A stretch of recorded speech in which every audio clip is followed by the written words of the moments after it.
நீங்கள் பண்ண ஸ்டேஜ் ஷோவில் உங்களுக்கு ரொம்ப பிடிச்ச ஸ்டேஜ் ஷோன்னு எதை சொல்லலாம்? என்னோட ஃபஸ்ட்டு ஸ்டேஜ் ஷோவே எனக்கு ரொம்ப மெமரபிளானது. மணிரத்னம் சாரோட நேற்று என்று நாளை அப்படின்னு சொல்லிட்டு அந்த ஷோ நான் பண்ணியிருந்தேன். It was my first stage show. அருமை. சத்யபாமா காலேஜில் நடந்தது. ஸோ ஆல்மோஸ்ட் எல்லா எல்லா ஆக்டர்ஸுமே இருந்தாங்க அந்த ஷோவுக்கு.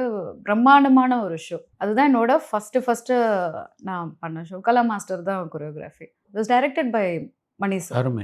ஆமாம், அவர் தான் ஃபுல்லாக எல்லாமே. ஸோ நேற்றுன்னா அந்த எம்ஜிஆர் டைம், சிவாஜி சார் டைமில் இருக்கிற அந்த செட் எடுத்துகிட்டு வந்துடுவாங்க. அப்புறம் இன்றுனா அந்த 80s அந்த அந்த என்டையர் அந்த ஃபுல் செட்டு மாறிட்டே இருக்கும். நாளைன்னா அப்போ கில்லி அந்த மாதிரி படம் அந்த அந்த சாங்ஸ் எல்லாம் போடும்போது அது தகுந்த மாதிரி செட் அவங்க போட்டு பண்ணிட்டு இருந்தாங்க. So it was very nice. ரொம்ப நல்லா இருந்தது. அது மறக்க முடியாத ஒரு ஷோ. அப்போ தான் ஃபஸ்ட் டைம் நான் வந்து அப்போ தான் காதல் முடித்தேன்.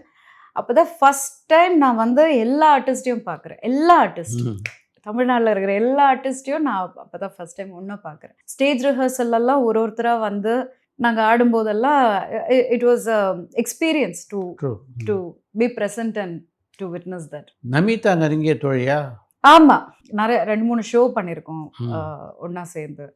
ஸோ நிறைய ட்ராவல் பண்ணியிருக்கோம். ஃபாரின் 2-3 ட்ரிப் போயிருக்கோம் ஒன்றா. அது இல்லாமல் அதுக்கப்புறமாவும் நாங்கள் டச்சில் இருந்திருக்கோம்.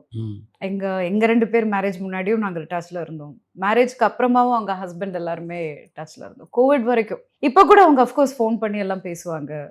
நாங்கள் அடிக்கடி மீட் பண்ணுவோம்.